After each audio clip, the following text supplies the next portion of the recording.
sure? Okay.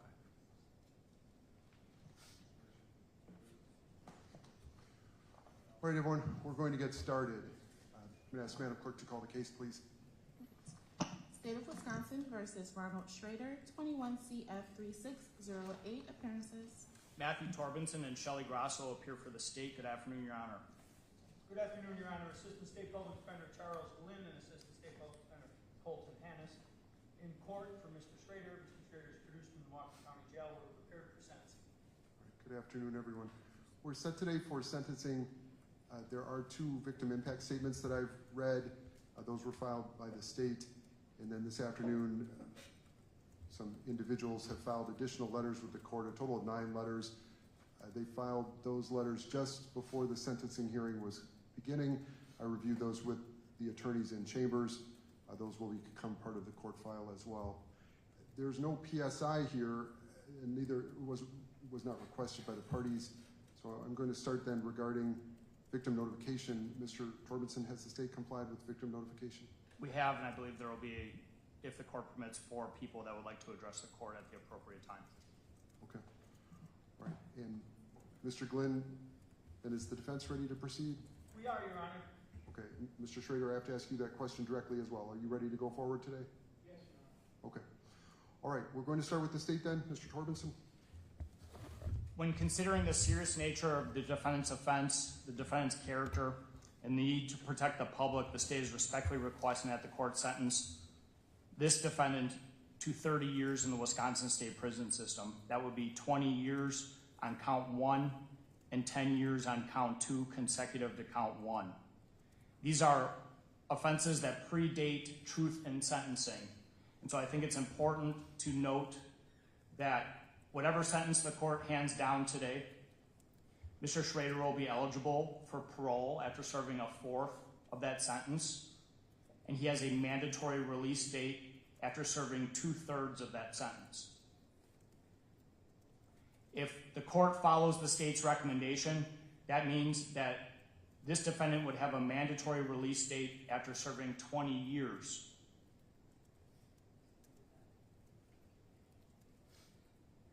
$53 days. That is how many days that Catherine Schroeder spent on this earth. She didn't even live 2 full months. And what the evidence showed at trial is that this defendant abused that infant, Catherine Schroeder, on multiple occasions in her short life. Ultimately silencing his 7-week-old daughter.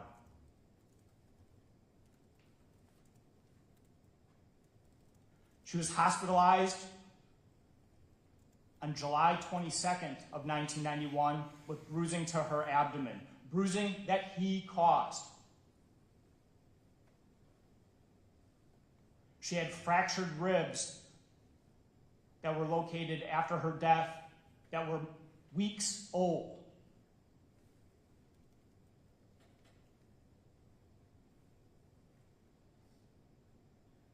She suffered brain trauma so severe, so significant, that not one but 2 medical experts who are pillars of this community talked about the severe forces and comparing it to a motor vehicle accident at a high rate of speed.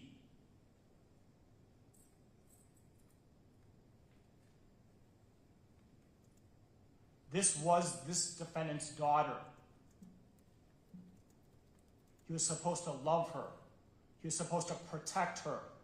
He was supposed to keep her safe from all the ills of this world. And it turns out the most dangerous place in the world for Katie was in his arms.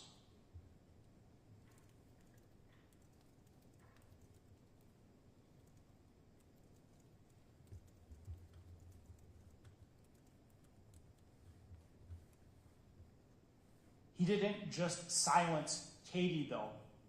He changed the dynamics of a whole family. He controlled Christine.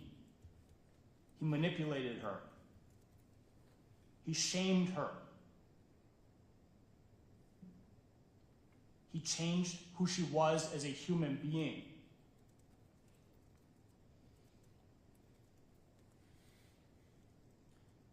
We are 33 years and 3 months today from Katie's death. Christine and her family waited 31 years, 1 month, and 29 days for this defendant to be held accountable. And it has become a common theme in this case to talk about the delay in charging, the delay in moving forward, as if this defendant is the victim in this courtroom. But it was this defendant that created all of the circumstances that he benefited from for 31 years, 1 month, and 29 days until this jury saw the truth and told this defendant they saw the truth.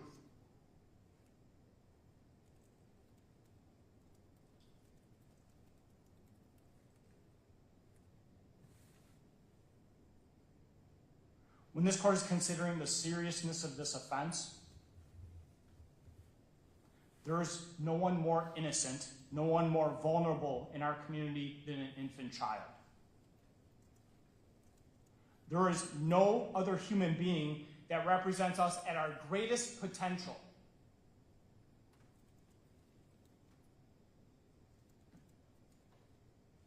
We don't know what Katie could have been in this world. She never learned to walk. She never got to go to school, learn to ride a bike, play sports, go to college, learn to drive.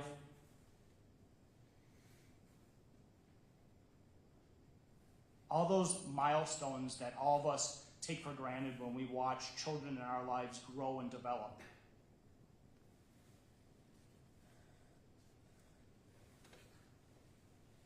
She didn't even make it 2 months.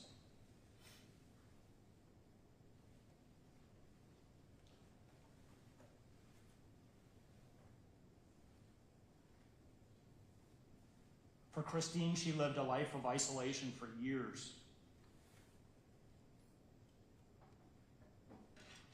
This defendant was so controlling that after Katie's death, he moved in with Christine's parents and controlled that environment.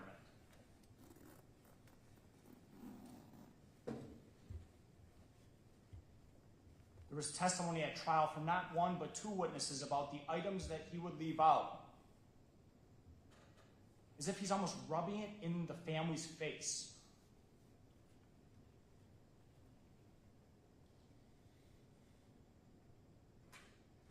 That he was going to get away with it.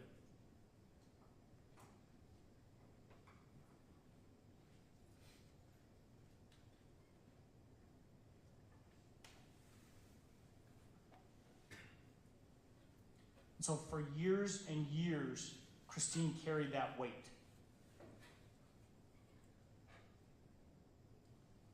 The weight of knowing who was responsible, the weight of being controlled by the very person that's responsible,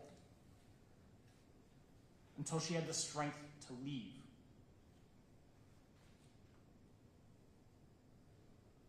And then, like so many victims of domestic violence, when she had the strength to come forward, when she had the ability to come forward and say, it was him, and these are all the ways that he controlled me,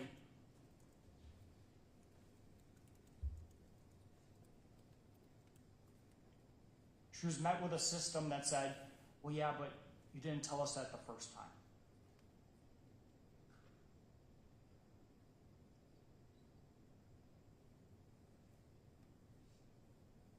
His very manipulation, his very control created the circumstances for which he continued to benefit, even after Christine left him.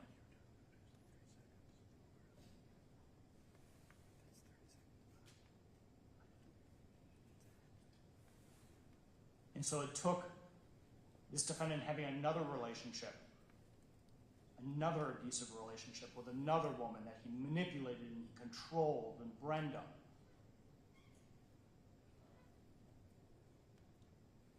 And having another child hurt in his care. And then having a third relationship with Nicole and a third child abused in his care.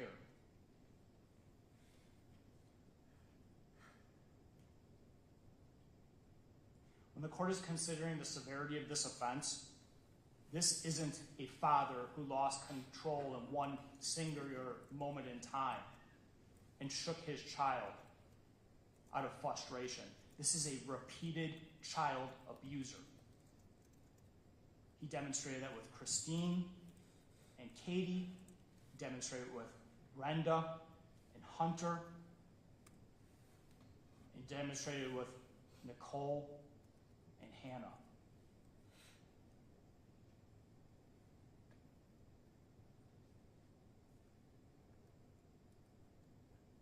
When you look at this defendant's character, he stands before the court, including these convictions, with now 31, 29 prior criminal convictions, out of, again, another domestic relationship where he manipulates, where he controls, and where he violates.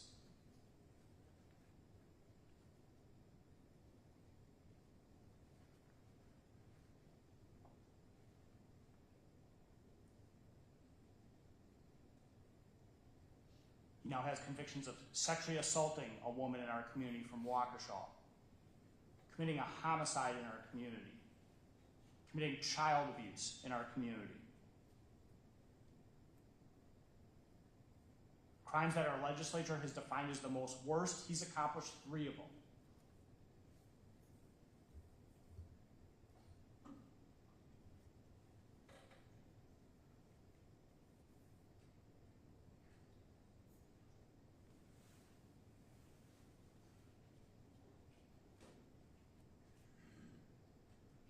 It was his right to take this case to trial. It was his right to hold the state to the state's burden, but there's been zero demonstration of acceptance of responsibility in this case. And that is another character trait that is consistent with this defendant. It's the same thing he did out in Waukesha County. It's always everybody else's fault, not him.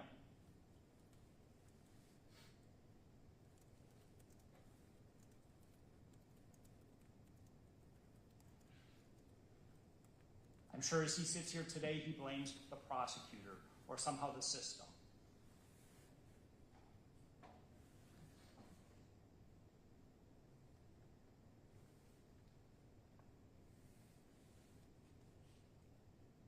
He was revoked twice on his sentence in Waukesha. That speaks poorly to his character and his ability to follow court rules while out in the community.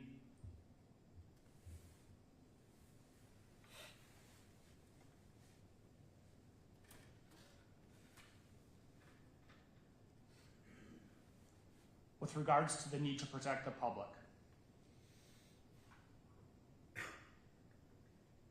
there is a need for specific deterrence and punishment in this case.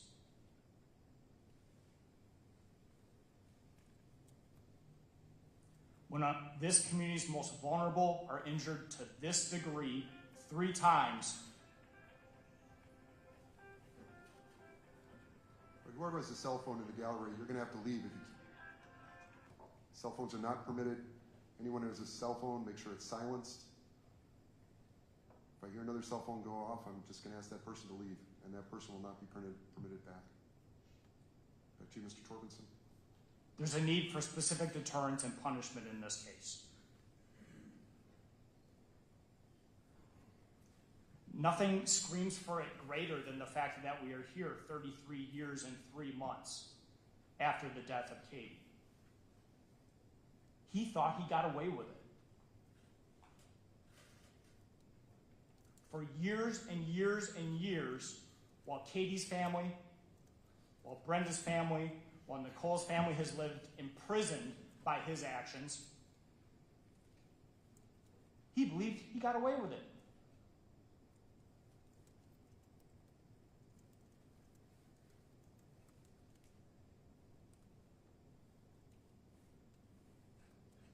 And so there's a significant need for specific deterrence and punishment in this case.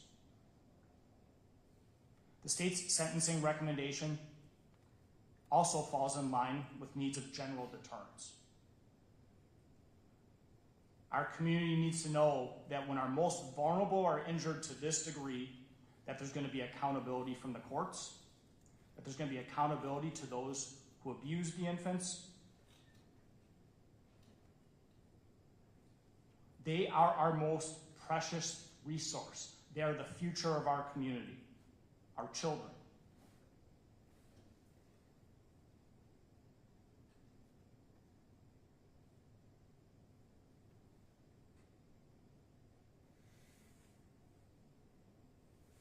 The state's sentencing recommendation also falls in line, though this is under old law,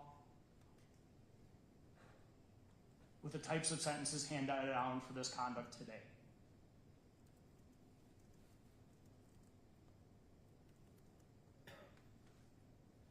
In fact, one can argue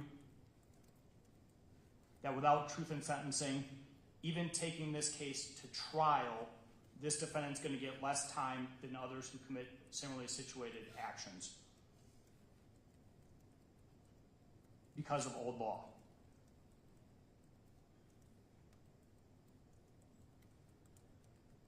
The state's sentencing recommendation punishes this defendant. The state's sentencing recommendation tells this community that our infants are our future and are to be valued and protected.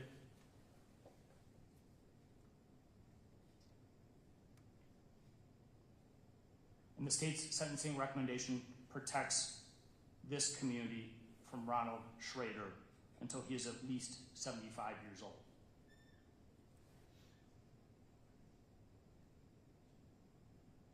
And I shouldn't even say that because he's eligible for parole after serving a quarter of that time, which means that people are going to have to show up at hearings and speak against it.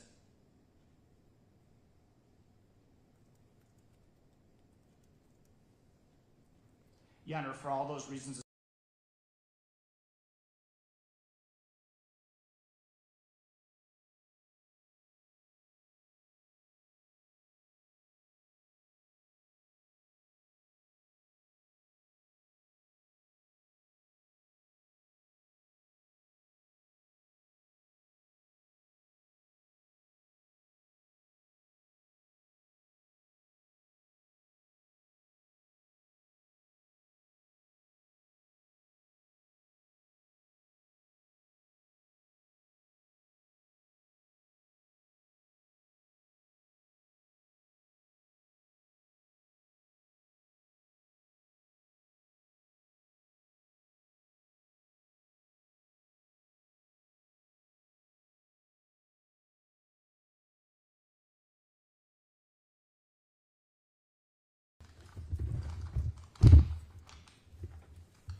my name is Greg Reuter, G-R-E-G-R-E-U-T-E-R.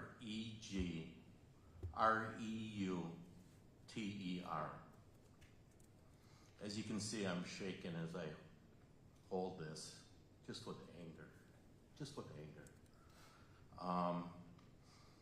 Your Honor, when it comes to Ron Schroeder, I have many different emotions. Because it is not in him to be a family man, I have a wonderful wife in Christine. I could not ask for a better wife than her.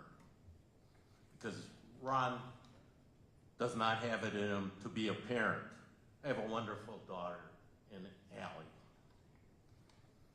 I have and will continue to enjoy watching and participating in Allie growing up and now having a family of her own. When I look at my wife and daughter, I often think to myself, there should be another daughter. Instead of me enjoying and participating in Katie's life as I do with Allie, I am going to the cemetery on Katie's birthday to lay flowers. Let me tell you, Your Honor, no matter how often you go to the baby section of the cemetery, it is the most sorrowful place you will ever go.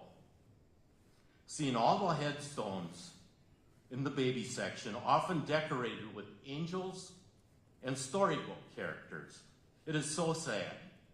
You start to think about what might have been.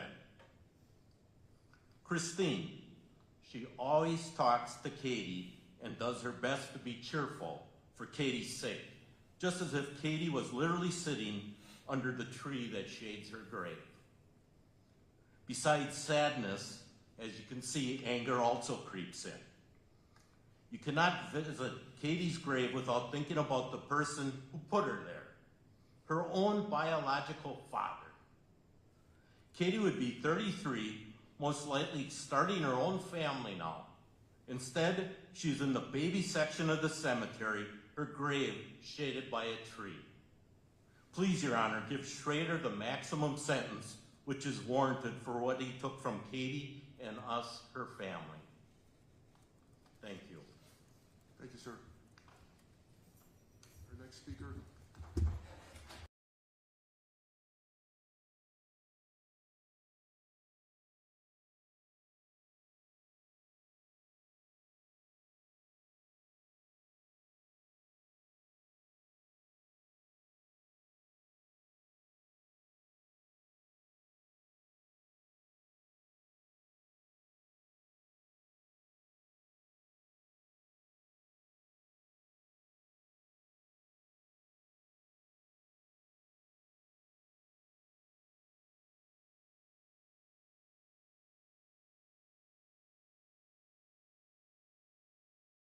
What kind of father he is. He often plays off his great dad, husband, friend, but I've been able to call his bluff for a better part of my life. So what kind of father was Ron? Because of Katie's murder, I was taken away at 2 weeks old and given to my maternal grandparents. If I wasn't going to be able to be with my mom, the next best place would have been with her parents. I know she was relieved that I would be close with family, but instead Ron thought that I should go into the foster care system. He felt that my grandparents were not trained as foster parents and I would be better there. Never mind the fact that they also had successfully raised 4 children, had a stable home, and could financially support me. I was also able to be close with my family. A real loving father should want those things for his daughter, but he knew it was just a way to control my mom and my family. It was not about what was best for me. We had visitation for 1 hour a week. This had to be supervised, and it couldn't be by just anyone, but by a licensed professional for my safety. These visitations were off and on and never consistent because Ron would intimidate and threaten these professionals to a point where they would no longer work with us. This happened about 8 different times in under 10 years. My mom would need to deal with me hating her for not being able to see my dad. I always blamed her, thinking that she didn't want me to see my dad. She also had to work to find new places for visitation. These visitations were never about spending time with me. It was a way for Ron to continue to control my mom's life and make it harder for her by turning me against her. During trial, you heard about Brenda's dog. That was not the first incident that came to mind with a pet for me. My mom did have a dog named Dusty that she was also forced to leave behind as well when she left. Ron would bring Dusty to our visits, knowing very well that the dog could not come into the building and would need to sit in the car. He brought Dusty to taunt my mom and remind her every single week that she left her dog behind, because clearly bringing the dog to these visits served no purpose. Rarely was Ron on time to these visits, and at times he wouldn't even show up, but I always waited the entire time for him. For such a loving father that the defense described, he would have made those visits a priority, but it was actually just an avenue to get to my mom. Because again, my mom would have to deal with me being crushed and upset for missing out on time with my dad. She was the one that always took the heat from everything that Ron did. Ultimately, we found Jim, someone that Ron could not intimidate, who did have my best interest in mind and was going to do everything in his power to help me. He was not there for my mom or for Ron, but for me, the child. Ron knew the rules of visitation, but he continued to challenge them to see what he could get away with. He'd bring food for us to eat that needed to be heated up, and he would try to get me to stay in the room while Jim was heating up dinner, likely just to see if the rules could be broken to use as ammunition to say that Jim was not qualified to supervise our visits. Thankfully, Jim never missed a beat. He wasn't going to allow Ron to do this again or control the situation. Throughout my childhood, Ron was not allowed to be unsupervised with me, so he was not allowed to any school functions or other events I participated in, yet he would still show up. Not because he was a loving father there to support his child, he knew what the rules were, but showing up would take my mom away from the situation and not allow her to enjoy the moment with me. This was just another avenue for Ron to control my mom and manipulate her and to take away quality time to create memories with her surviving daughter. Ron frequently requested school papers, report cards, photos, videos of school concerts, but not because he wanted them as a proud dad, but to make my mom work to gather these things, not to send them to him. It was not only a rat chase, but it was also very costly. He never talked to me about these things, asked me about my schooling, or how all these things were going. It was just another way to get to my mom. As a child, I was not kind to my mom, oftentimes. Ron did try to pin me against her any chance that he could. Never spoke highly of my family. My stepdad, Greg, has been here in my life since my mom left Ron. I used to call him Dad when I was a little girl, until Ron told me that that wasn't okay. But Greg is the one that protected me, financially supported me, loved me, taught me about life and how to navigate. He was the one that walked me down the aisle and gave me away at my wedding. He helped me grow into the person that I am today and made sure I never felt like a child without a dad. And I can't say any of that for Ron. Less than a month after my 18th birthday, I visited Ron in prison. It was a brief visit, only lasting about 5 minutes, giving me enough time to inform Ron that as an adult, he will never have a part of my life or any contact with me again. Ron did try to speak to his innocence as usual, but I quickly cut him off and I left. I was given the opportunity to make peace with the situation and have the closure that I needed and express myself to Ron in the courts and validate myself many years ago. But for 33 plus years, my mom was not granted that same opportunity. Ron has silenced my mom for most of her life and taken away so many things and experience from her that she will never get back. I know more than anything that she just wanted to be a mom, but she would never get to experience the first year of having an infant, both the good and the bad parts. She will never get to experience her kid's first time walking, talking, etc., because she wasn't even reunited with me until I was 5. And Ron took 80 from her. I do not wish to speak to my mom's feelings. She has her own voice and that should be heard. But it was very clear to me that Ron never cared about having me as a daughter. He cared about revenge, control, and manipulation of my mom, and I was that access road to her. My biggest regret in life is how I treated my mom for many years. I was not kind. I blamed her. I resented her. Ron was able to get in my head and make me question everything, confuse me, and use that to make my mom's life so much harder. My mom and I's personalities are so polar opposite, and for a very long time, I thought I was much more like Ron. I thought I was strong and brave like him. But now knowing that the hell that my mom has lived in for so much of her life, I realize that those traits that I thought were from Ron are actually from my mom. Ron is weak. He goes after vulnerable, soft-spoken people, women and children. He is not brave. Fear is what drives him to make every move that he makes. My mom was with her abuser for 10 years, and the prosecution painted a clear picture of what her life was like for that time. But what wasn't heard or shown was that this abuse continued for another 18 years after she left. I provided him with a path to continue his abuse directly to her, but also became another pawn to use to hurt her more than he ever could alone. He could make me hurt her, hate her too, and that would crush my mom more than anything. Ron did not deny the domestic abuse against women, but the defense frequently referred to Ron as a loving father. And Ron was given that opportunity with me, his second child, to be a loving father and prove that. Instead, he chose to use those opportunities to continue his abuse on my mom. He holds no accountability for his actions and will continue to repeat this cycle if given the opportunity, victimizing more innocent people. Your Honor, I've met some incredible people through my childhood that protected and advocated for me and used their professional skills to ensure the best outcome for me, and for that I am forever grateful. And today I'm asking that you give my mom and Katie a voice and an opportunity for closure like I was granted by the same court system many years ago.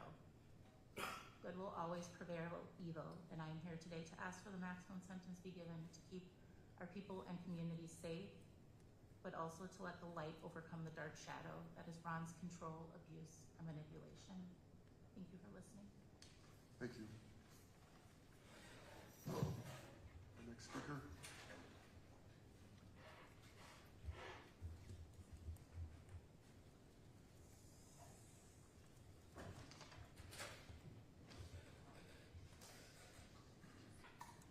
I'm Mary Pellner. Ma'am, thank you. Ron said it was his belt buckle. Ron said it was Christine. Ron said it was his mother. Ron said Christine's family did not love her. Ron said we couldn't do anything about it. Ron said it was none of our business. The truth has been seen and spoken here and is now known. The day Katie was disconnected from life supports and died, my heart was broken and died with her. I asked Katie to help us love each other through her loss. I told her I was sorry I couldn't save her. My sense of goodness, safety, and loving care were shattered. I was shaken to the core. I felt like a bomb had gone off and destroyed all I believed in and all I believed to be true. My faith and the golden rule. There was a before and an after. I felt like I had to protect other vulnerable family members. I felt like someone else that I loved might die. I had experienced evil. I was forever changed. Katie was hospitalized when she was 2 weeks old and lived only 7 weeks. Katie was a defenseless infant. Ron squeezed her, shook her, bruised her, and violated her.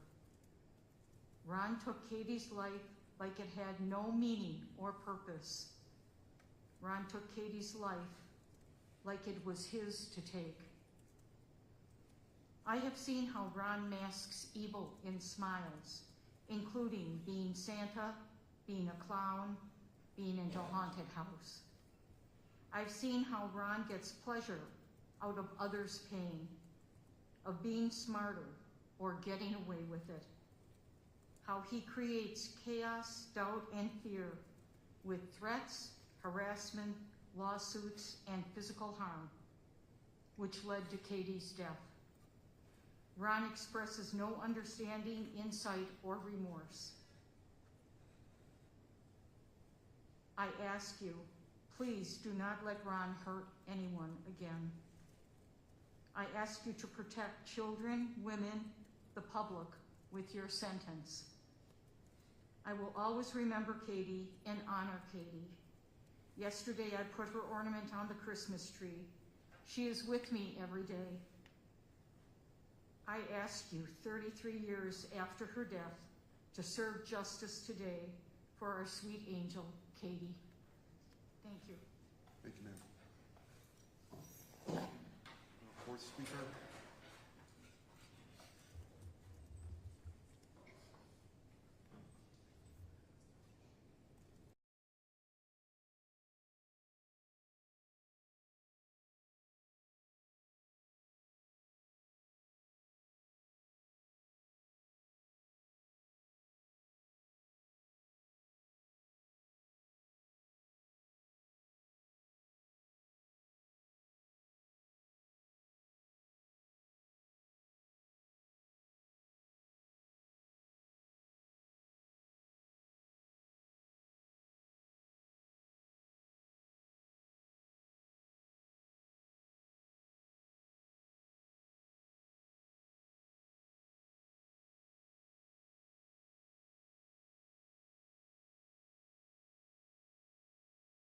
Extremely painful. I'm comforted to know she is at peace, and I truly believe she is with me at all times. I wanted to be a mom more than anything. Katie was so beautiful and innocent. She was my whole world. She was my little girl. I never got the chance to watch her be a kid, teach her how to walk and talk, play with her, see her make her first steps. I didn't get to see her grow up, graduate from high school or college. I never got to see her get married and have kids. She never got to meet her little sister. I didn't get to be her mom. Ron took that away from me, and he took all of that away from Katie. Your Honor, Matt is my hero. What he did for Katie was so important and meaningful. He allowed me to tell Katie's story and make her short life mean something. After Katie died, I was so much under Ron's control.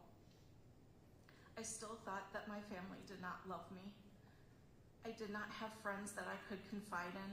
I could only see them when he was present. He made me believe that he was the only one that cared about me, and he convinced me that he did not do anything to purposely hurt Katie. I believed him, so I protected him. When I became pregnant with Allie, I was so scared that I was going to lose her too. I was so sad but also relieved when Allie was removed from our home and placed with my parents. In a way, I lost her too. Allie was with my parents the first 5 years of her life. I missed out on the joy of raising her too. Ron took that away from me. I am blessed to have a wonderful relationship with my daughter now, but it was not always that easy. You see, a child should never have to hear the horrible things that Ron did. So the only thing I told Allie was that her dad hurt me, and that was why we were not together anymore. I will never forget the words she said to me when she did start to learn a bit about him.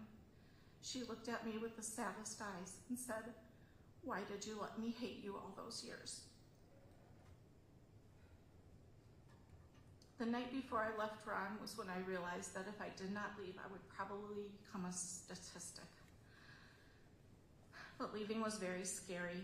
When I was driving away after having packed all of my stuff into a moving truck, I noticed an envelope on the dash.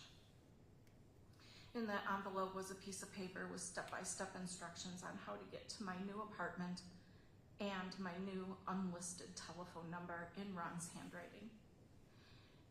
It was then I knew I was beginning a different type of fear, and I would have to protect myself and my family.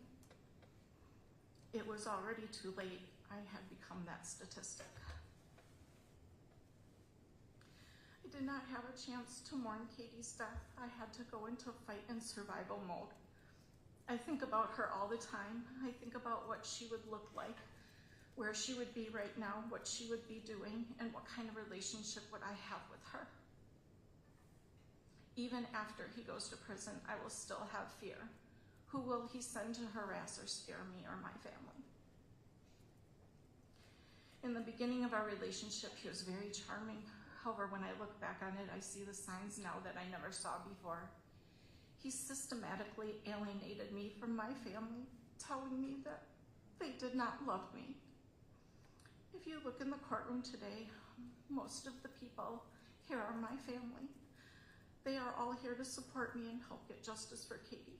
They do love me and always did. Ron destroys people's lives. He doesn't care. He is selfish. He's sneaky and conniving. He is evil. Ron does not belong out where he can hurt people. We all need to be protected from him. This is emphasized by the fact that Detective Mike Mendola told me that Ron was one of the most dangerous people he has ever investigated because he has no remorse for what he did. I got away from him. He didn't ruin me. Although I do have many reminders of my time with Ron. I have constant back pain from the time he dropped me on my neck. I also have PTSD and severe anxiety. I quite frequently have nightmares that keep me from wanting to sleep. I fight with depression every day. I lost my self-worth and struggled with confidence in who I am, always fearing others were thinking the words Ron spoke to me, that I was worth nothing, fat, ugly, and nobody cared. Although I may be stronger now, those thoughts still race through my mind every day. The day he told me, if you ever leave me, you will die a slow and painful death. It wasn't that he would kill me, he meant he would make my life miserable, and he tried that. He tried for years to do that, taking me to court over and over again, and confusing my daughter Allie when she was very young by telling her I was a horrible person. Your Honor, you have a very important job in this trial, and I want to acknowledge that fact. I want you to understand how dangerous Ron is. Me leaving him was not the end. It was the beginning of a whole new fear and a whole new fight that has lasted for the last 28 years. Aside from this trial being about Katie's death, I want you to know that Ron has hurt many people along the way and will continue to do so if he is allowed that freedom. He is a dangerous person and he will continue to hurt people. I believe it would not be safe if Ron is to ever be let out of prison. Therefore, I ask you to impose the maximum sentence today. You have a very important job. I know you know the gravity of your role. Although I fear the backlash from me making these statements, because it has happened in the past and is the reason some are not choosing to make a statement today, Katie is worth it to me. The reality for me is that regardless of the sentence, Ron will make his presence known in my life ongoing, because that is what he does. However, I also have the love and support of family, friends, and so many people that have come forward over the years. With that in mind, although Ron may think he can continue his mission of a slow and painful death to me, I do not and will not let him any longer. This is the end, and justice for Katie has been achieved. However, that justice does not mean that I still do not miss her every day. For the love I have for my daughter will ever be present. Today, after 33 years, I can finally mourn Katie and start my healing process with the support of my wonderful family and friends. I am a survivor.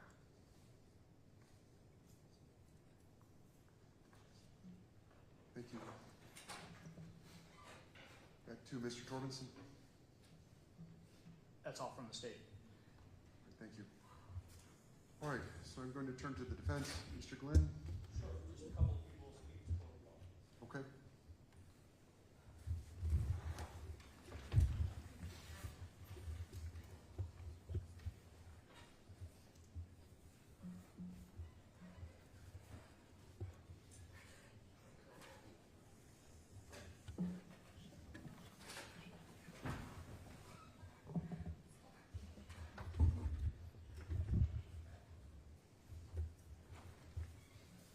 Ma'am, see, could we pull the microphone closer? Thank you. And down.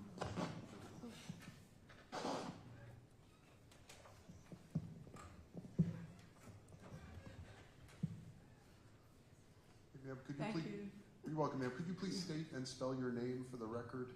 Yes, I am Dr. Rosemary Scott, and I came to Wisconsin in 1992 as professor down at UW Parkside. Retired in 2004. Started a nonprofit called Prison Action Milwaukee, and I'm speaking from that point today. Thank you, ma'am. Right, whoever has a phone in the gallery, time to go. Ma'am, I'm just going to take a break here. Sir, I've warned the gallery a couple of times, you're going to have to leave. Whoever had that phone, you're going to have to leave the hearing. Time to go. Thank you.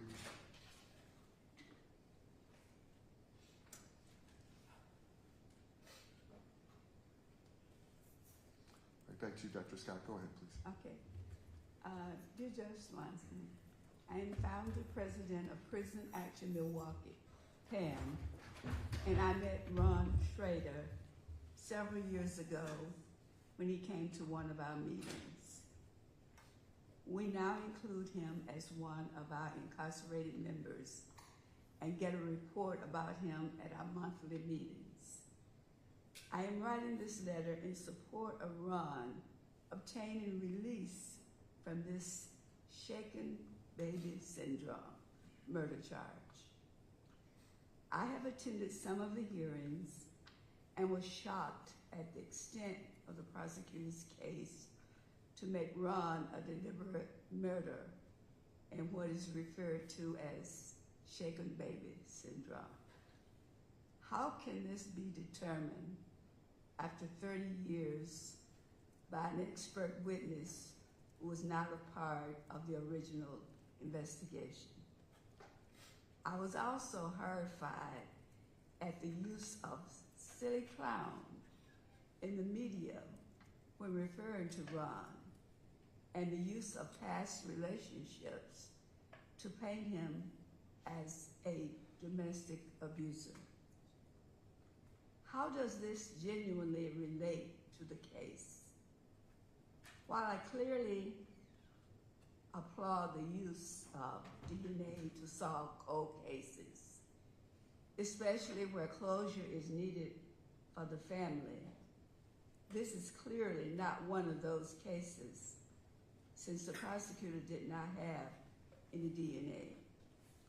Moreover, Ron did not use blunt force to kill 7-week-old Mrs. Catherine.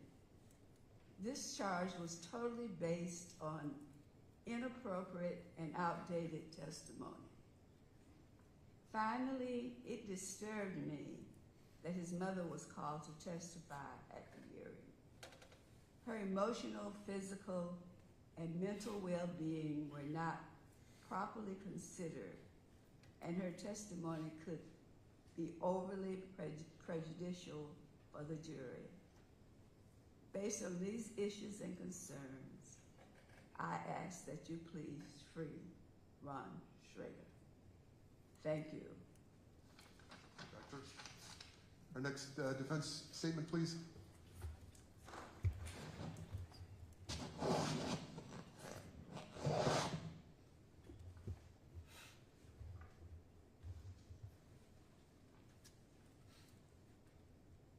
Sir, please take a seat, state and spell your name for the record. Good afternoon, Your Honor. My name is Jerome Dillard. I'm the Executive Director of Expo of Wisconsin, and I had the privilege of having Ron work under me and with me. Thank you, sir. Could you state and spell your name for the record, please? Jerome, Jerome, Dillard, Dillard. Okay, thank you, sir. Go ahead. As I said, Ron worked for me for roughly 3 years before he was arrested. He was working for me at the time that he was arrested.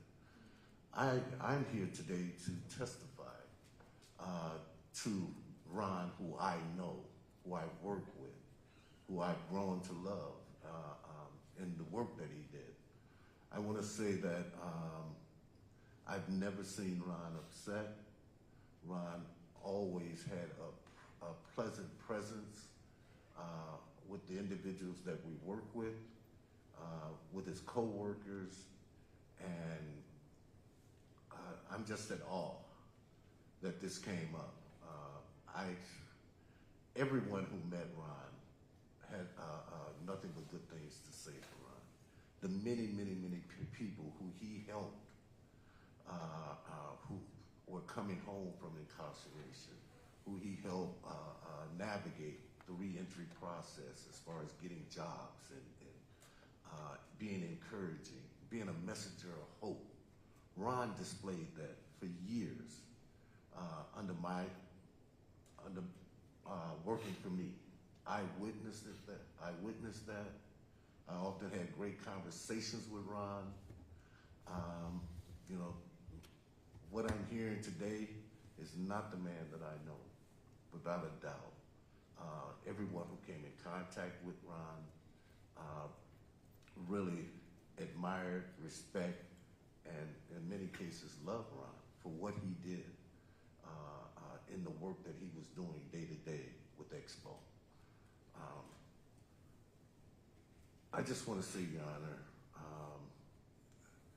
there's a lot of gray areas here that I'm not understanding. I'm not a lawyer. I'm not a judge.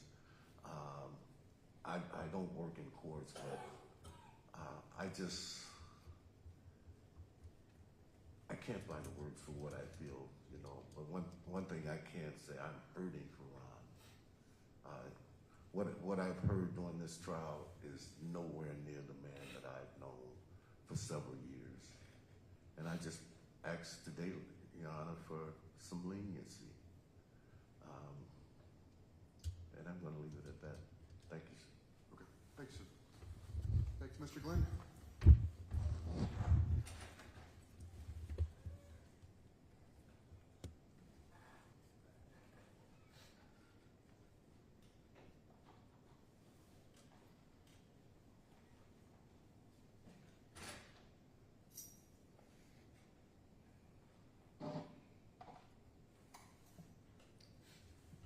Sir, can you please state and spell your name for the record? Yes, I am Joseph, Josephh, Ellwanger, Ellwanger.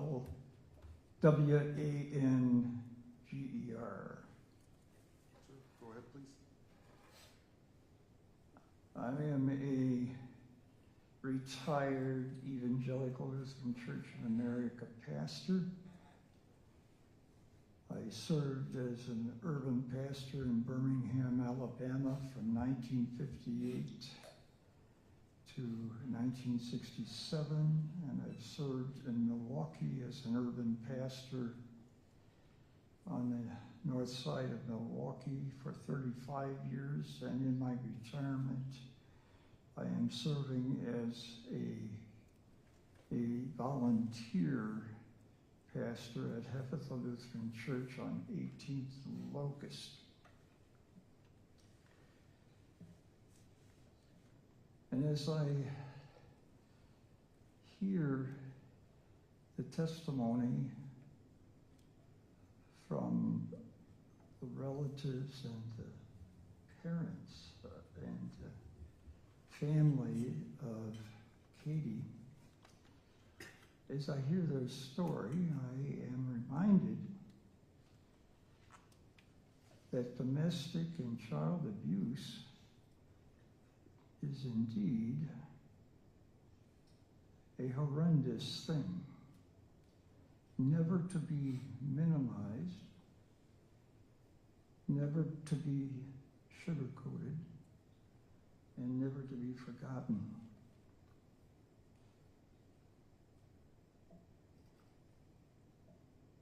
I have known Ron only in the past 3 years that he has been in the Milwaukee County Jail. I have talked on the phone with him every 2 or 3 weeks.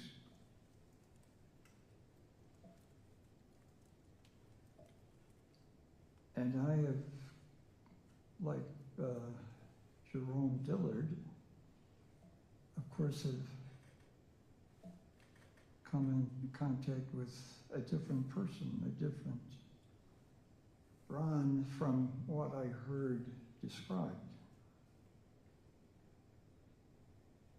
And I don't want for one moment to minimize the hurt that apparently 3 women have felt, according to their testimony. And I know how difficult it is for domestic abuse victims to come out in the open and to testify.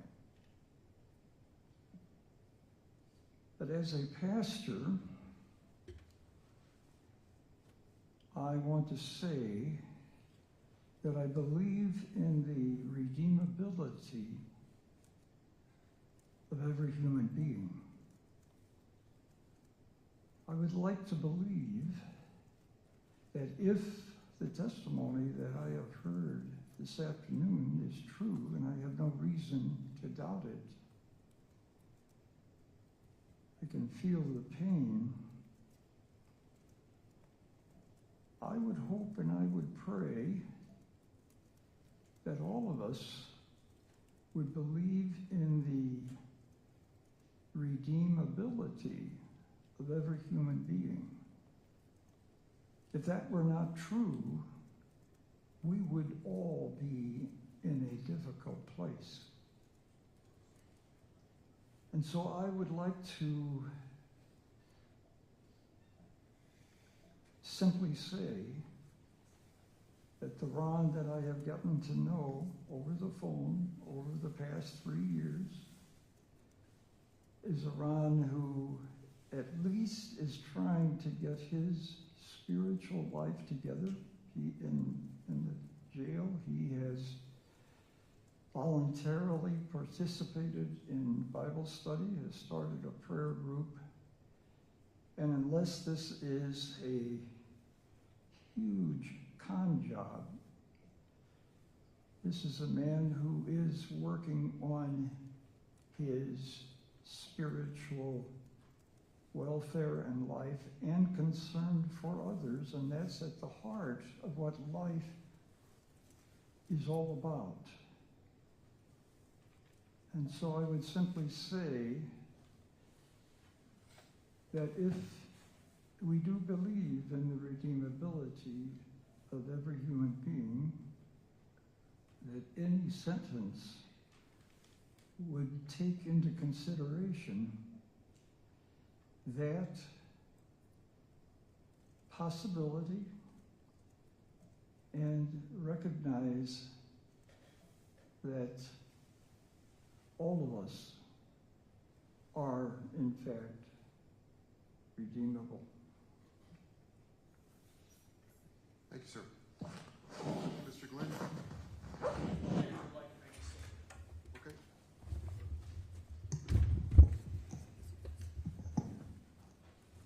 Mr. Good Schroeder? afternoon, Your Honor. This is a sad day. Sad for many reasons. First and foremost, our beloved Katie is not with us. No child should predecease her parents. I don't know what happened to our beloved Katie, Your Honor, but I did not cause her death. I loved our sweet little angel more than I can put into words, and I have mourned her death deeply for the last 33 years. Your Honor, I too would sit underneath that same tree. Frequently, I would go to Katie's website and sit and talk to her and ask God why she was taken from us, and cry some more, and then cry until I couldn't cry anymore.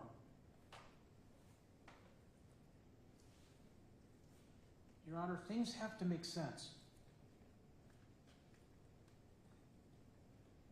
My beloved daughter, Allie, was in my care for some time as well. When she was picked up, there wasn't a scratch on her. Haley was in my care for 3 years. I took her out frequently to the store, to our elderly friend Dorothy's home. And there was never a scratch on her either. Things have to make sense, Your Honor. Going back to that tree in Katie's gravesite, Judge, those were very, very sad days. And then came September 28th, 1999. That was the day ADA Jim Griffin gave me, my then lawyer, a letter stating I would not be charged with Katie's death. That letter brought me no joy, Your Honor, only relief.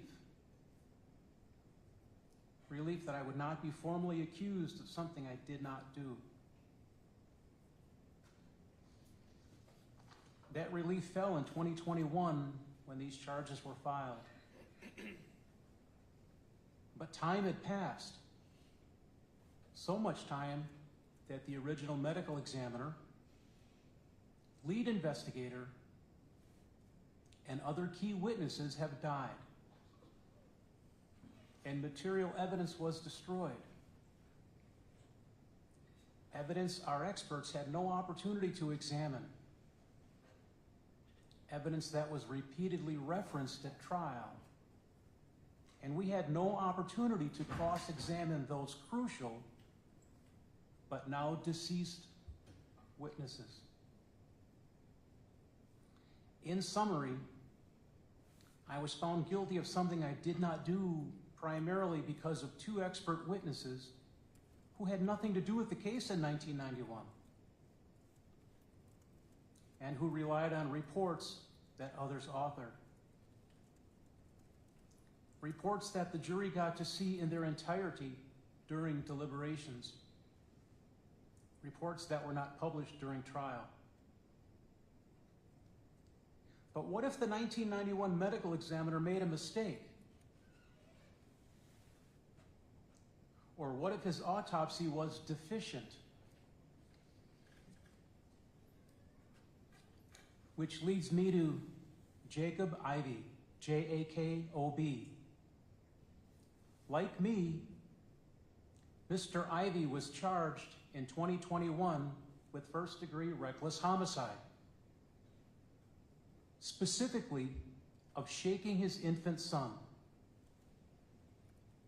He was out on $5,000 bail while I remained in jail with bail set at $350,000. According to the criminal complaint, quote, Jacob Ivey did eventually admit to shaking K.I. Jacob Ivey used a doll to demonstrate how he shook K.I., unquote. Mr. Ivey was not convicted despite his confession. In fact, he never went to trial.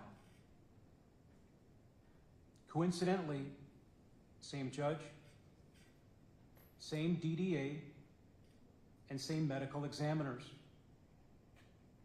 On April 19th, 2024, DDA Torbenson, the gentleman sitting at the table next to us, moved to dismiss Ivey's charges. According to the transcript and DDA Torbenson, quote, Dr. Peterson's autopsy in this case was deficient in a number of ways. Dr. Peterson did not follow the National Association of Medical Examiners' recommendations for child autopsies. He did not perform microbiology testing. His brain examination was deficient. He did not do any testing with BAP staining, unquote. DDA Torbenson continued, quote, there is significant evidence of blunt force trauma to this child's head, unquote. However, due to the many deficiencies in Dr. Peterson's autopsy, DDA Torbenson said, quote, the state does not believe we can meet our burden of proof, unquote. That's a lot of deficiencies in one autopsy, Your Honor. So many that Ivey never went to trial, despite his detailed confession. But what if the autopsy in this case had as many deficiencies? Or more? We'll never know, because we cannot examine Dr. Stormo, or the x-rays, or the CT scans, or the biological evidence. All things that the jurors heard during trial. Jacob Ivey is a free man. He's free because of botched science, despite his detailed confession.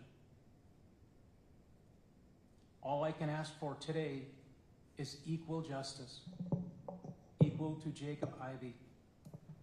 Thank you, Your Honor. Judge, can I have a brief retort on that issue? I object. So, yeah, I don't need to hear from the state on that issue. I remember that case and presided over it. I'm going to go now to Mr. Glenn. We're going to stay with the defense. Mr. Glenn? I would just like to note for the Sure. record the substantial differences between that case and this case, for the record. Again, I presided over that case. Mr. Glenn? Thank you, Your Honor. Your Honor, as an officer of the court, I accept the verdict of the jury. I respect our system. I wake up every day and participate in our system because I truly, truly believe it. That doesn't mean I'm not disappointed. It doesn't mean for the first time in, I have a lot of experience. I think that means I'm old, but it's the first time in a case where I have not seen lay witnesses or law enforcement come in and say, this is what happened. We had an expert witness come in and say, I opine that this is my theory of what happened. And that was enough for the jury. But I think Dr. Sheets's opinion was consistent with intentional conduct. The descriptions that she gave, in my opinion, were intentional conduct. And the jury rejected that. The jury said this was not an intentional homicide. They said it was a reckless homicide. And I'm not trying to just rearrange the deck chairs on the Titanic. I think that's important here. What I also think is important is Mr. Torbenson has jumped on my comments from the beginning of the case when I said justice delayed is justice denied. And he very well retorted that in his closing argument. But what I meant by that is just what's been talked about here today. We're now here 33 years later talking about this, and clearly the pain in everyone's hearts and lives is still very strong. This case is so old that it started, the actions took place when I was just getting out of law school. We had sentencing guidelines at the time. We had a Wisconsin Sentencing Commission. I went to the old Wisconsin Sentencing Commission data to see if I could find it. One of the only felonies that they didn't have guidelines for was this one. So we now go by the Galleon standards of what we rely on to sentence an individual. Before that, there was the 1971 case, the McCleary case, and they specifically always talked about, prior to Galleon, they talked about at the time, and that was the good law at the time, was the minimum amount of incarceration to achieve the objectives of sentencing, and which then takes us back to what became the Galleon standards. So what we have here is an old, unfortunate, sad case that was tried 33 years later. I'd like to concentrate on just my argument to the court and asking for a significantly less than maximum sentence on what I think Mr. Jerome Dillard, a person who has just done miraculous work in our society, taking the people from incarceration and transitioning them into the community. One of the most important things, everybody is happy when people go to prison, but they don't seem to be around to care and help people when they get out. And Mr. Dillard has dedicated his life to that. And I think his is the most strong statement and the strongest possibility for what we can do here. So are we judging where you have to judge in the gravity of the offense, as Mr. Torbenson so rightly said, the offense. And we have to accept that. I have to accept that as an officer of court, that that's what the jury said. But what we then need to talk about is the protection of the community. There is no need for protection of the community here. There may be protection that is perceived, or there might be the possibility of, but there is none. Mr. Schroeder is now 55 years old. It's not likely that he's going to be having any children or be around any children. There's things in our society. Our society is a vastly different place. Just the fact that Mr. Torbenson had the wherewithal and the ability through expert witnesses to bring this case in 2021 that wasn't brought in 1991, that wasn't brought in 1994, that wasn't brought in 1998, 99, 2004. That shows how far we've come. It also shows how far we've come in protecting our community. So there's all kinds of things that we can do when Mr. Schroeder is released from prison, and I do accept and understand that he's going to prison. He's been in the jail for 3 years on as high a bail as I think just about anybody I've ever represented. So what can we do to protect the community? Is we can give him a sentence that fashions punishment, additional punishment for what he's done, and he's been punished. And I think the court understands the process is part of the punishment. It always is. And especially in this case, that it was 30 years to the day where Mr. Torbenson, knowing full well where Mr. Schroeder was, sent a warrant out for his arrest and filed a criminal complaint. to have that over your head for that time, even, you know, ADA Griffin writing that letter back in September of 1999, stating that he wasn't processing that. And I know that wasn't a, you know, you're not charged forever, but it was after an exhaustive investigation. So, given that and having that out there all of this time is a punishment to Mr. Schroeder. The last 3 years has been a punishment. The case going forward has been a punishment. But this case changed dramatically when the other act's evidence was allowed in. And I don't want to make light of any of those allegations in there, and I want to respect people's opinion to share that. I share Reverend Elwinger's comments about those feelings and those ideas that they shared with the court, but I also share the redeemability part of it. When those other acts evidence came in, the jury, unlike this court, doesn't wear a robe and can't be thoroughly insulated from that emotion. The court saw me on multiple occasions during that trial try to say, you can't use the other acts to convict him. I flashed up on the screen jury instruction 275, and I begged them and I implored them to do the impossible, to ignore that. You just can't. But that was a strong part of this and component of this prosecution, and a strategic one and a wise one by Mr. Torres. But I have also gone back and have known this case now for multiple years, and if part of it was the delay was because of my medical condition, which I won't go into further. But I've gone back and I've read from 2007 the conviction in 2007 CF 496 in Waukesha County. Judge J. Mac Davis, a great jurist out in Waukesha County, he took into account, I've read that sentencing transcript, I've read it over and over, he took into account everything that was said in this trial regarding all of the other acts evidence, and included it into a rather lengthy prison sentence in that case for Mr. Schroeder. It was in the PSI, it was brought up by the District Attorney Schimmel at the time, and it was considered by the judge. So I'm going to ask the court again to try to lift itself up above that. Again, I know that I'm asking a difficult thing, to stick to what we're dealing with here. And what we're dealing with here is a serious case. But it was 33 years ago. And I think we go back to Jerome Dillard's comments about Mr. Schroeder. Mr. Schroeder is a vastly different human being today than he was then. And the best evidence we have of that is the 18 months from March of 2020 to August of 2021 that Mr. Schroeder was actually out in the community, released on extended supervision and out in the community working. And the first thing he did was he engaged himself with a person like Jerome Dillard to help other people similarly situated who don't have the resources and the abilities that Mr. Schroeder did. And he worked diligently at that. He testified at committees. He went to places. He went way out of his way. Things that you wouldn't normally see out of what is an alleged self-centered narcissist. He continued to help others on a daily basis. And that's why all of these people have come to support him all the time. Now, granted, they have only known him then for this short period of time, and Reverend Elwinger, as wonderful a human being he is, he testified about the limited exchanges and the opportunities he's had to get to know Mr. Schroeder. But the proof was when he was out there. Until that arrest warrant went out and he was arrested for something that happened 30 years ago to the day, he was leading a very positive life, influencing positively the lives of others who didn't have the resources or the ability to advocate for themselves. And I think that's the best way to do it. And so while Mr. Torbenson wants 20 and 10, I think a 7 and 5 recommendation is doable. I think it's well within the law. I think it's supported by the McCleary factors back in 1971 that were the law in 1991.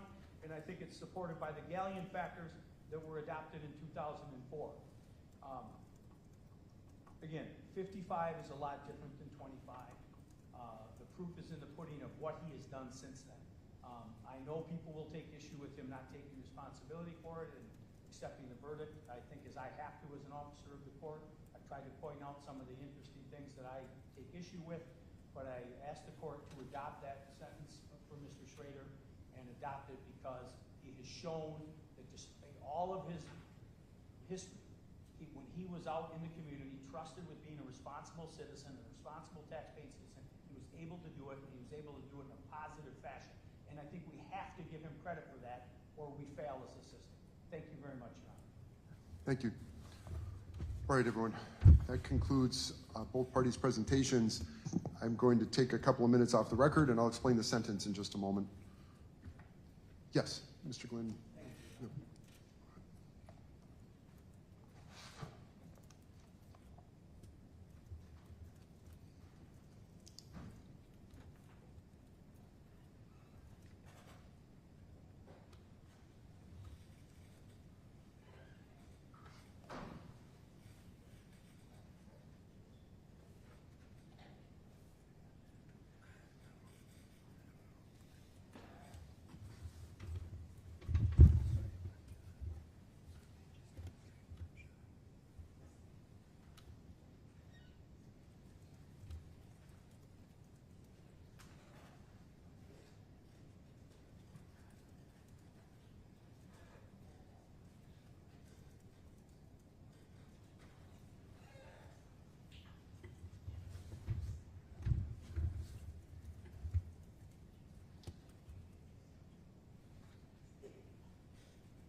Everyone, let's get back on the record.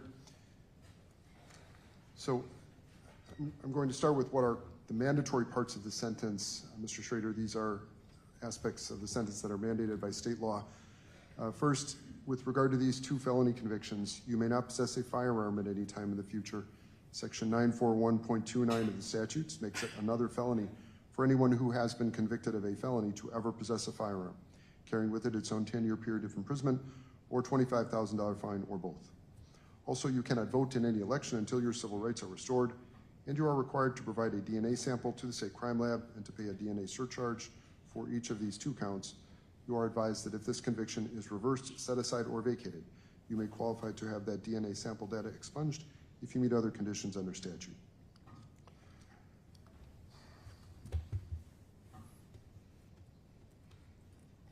Now, in determining a sentence, the court looks at certain factors, and I want to thank all the speakers today for those who address those factors.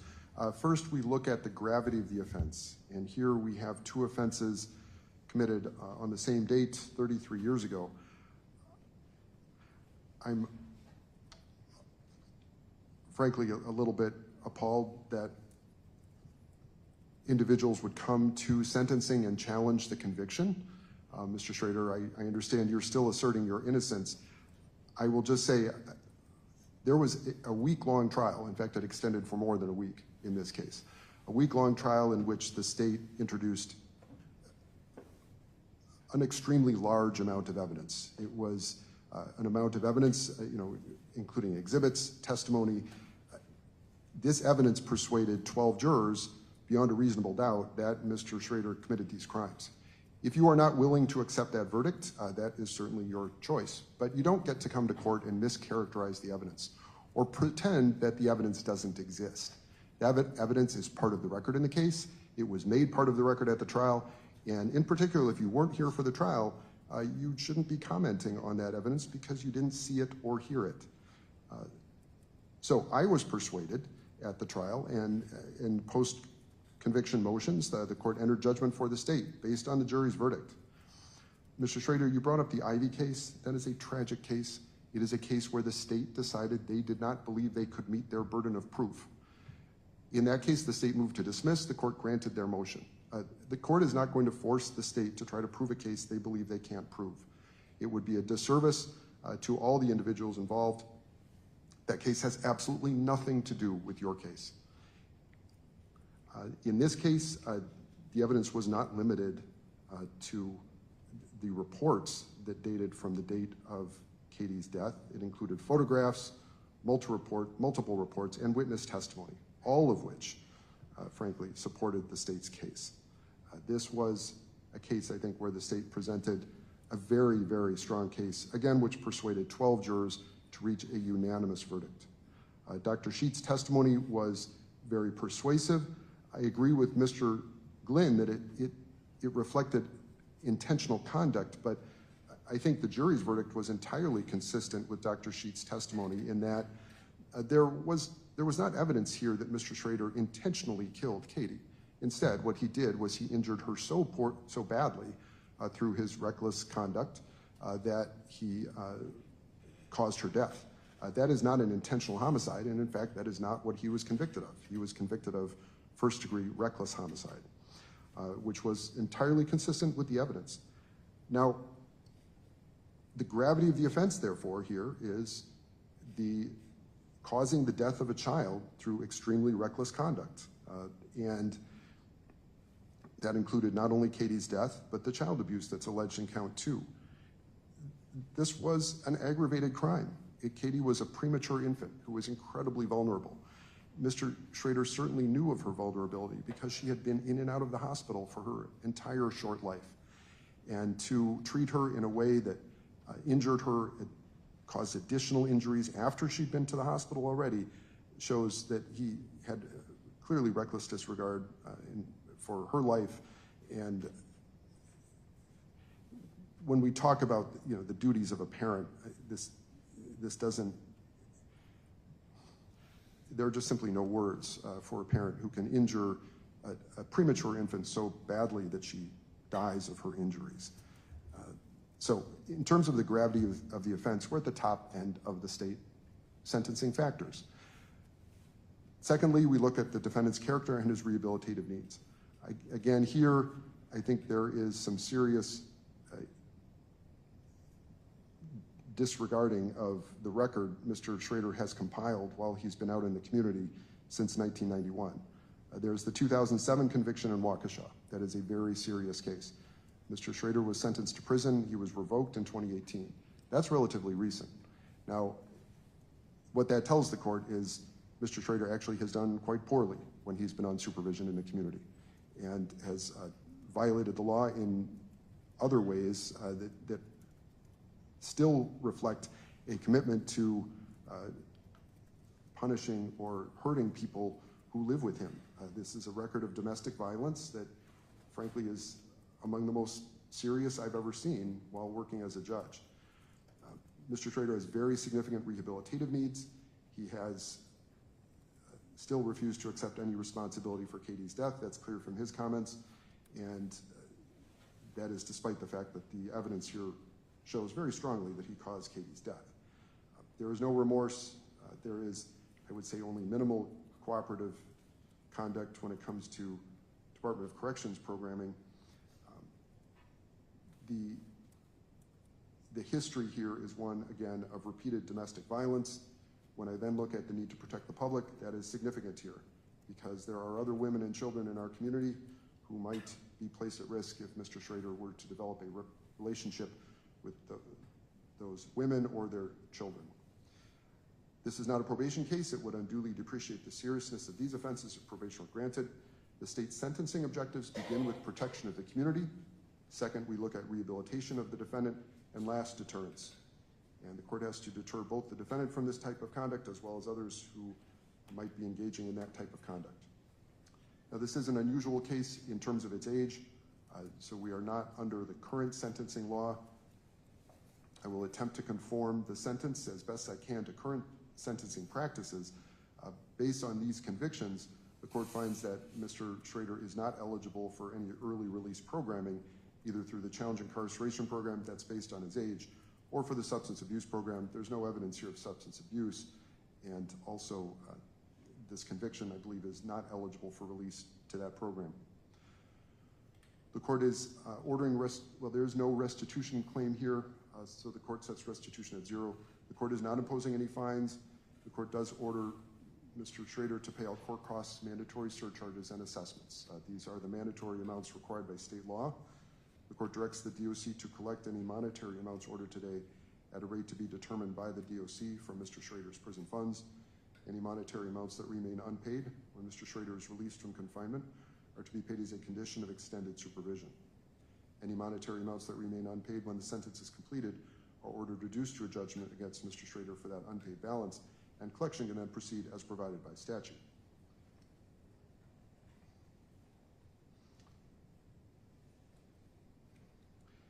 Now, I do want to quote Pastor Ellwanger. I agree with the concept of redeemability, and I think every individual is redeemable. I would hope that our Department of Corrections helps individuals who are in their custody to work towards that goal, and I think they do. But prior to redemption, there needs to be some acceptance of responsibility and accountability, and that has not happened in this case. There was, again, 33 years between this offense and today's sentencing. So that accountability has to come first before we get to redeemability. For those reasons, the court is ordering the sentence requested by the state here. As to count 1, the court is ordering a 20-year sentence. That is consecutive to any other sentence. As to count 2, the court is ordering 10 years consecutive to count 1. Now, these are, as we've already discussed, under the old sentencing rules, not under truth in sentencing. So the Department of Corrections will administer this sentence and determine when Mr. Schroeder can be eligible for release. With respect to extended supervision, the court is leaving those conditions to the discretion of the DOC with certain exceptions. The court does order no contact whatsoever with the 3 mothers of the children who were involved, whose medical records were involved in the case. Their first names are Christine, Brenda, and Nicole. No contact whatsoever with those 3 women. Also no contact with any of their children. No contact with any children under the age of 16.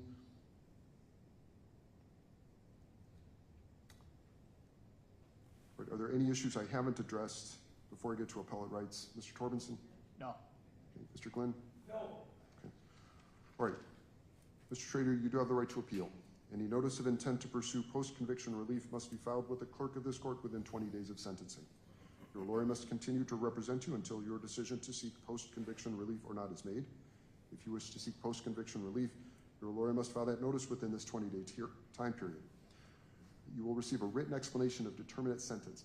Now, this form, unfortunately, is not entirely descriptive of the sentence you are receiving because the form applies to current sentencing practices, not the sentencing practices under prior law. I've done my best to conform that form to current practice, to old practices as currently being executed by the Department of Corrections. All right. Everyone, I want to thank you all for your comments. This has been an extremely difficult case for those who are individually interested in the case. I am going to ask the different groups to leave separately. So I'm going to ask the family of the victim to leave first, and then I'm going to ask Mr. Schroeder's supporters to remain until those supporters and family members have exited the courtroom. I'm going to ask you all to maintain some separation in the courthouse. All right, court is adjourned. Thank you.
DOC will see if it's wrong anyway.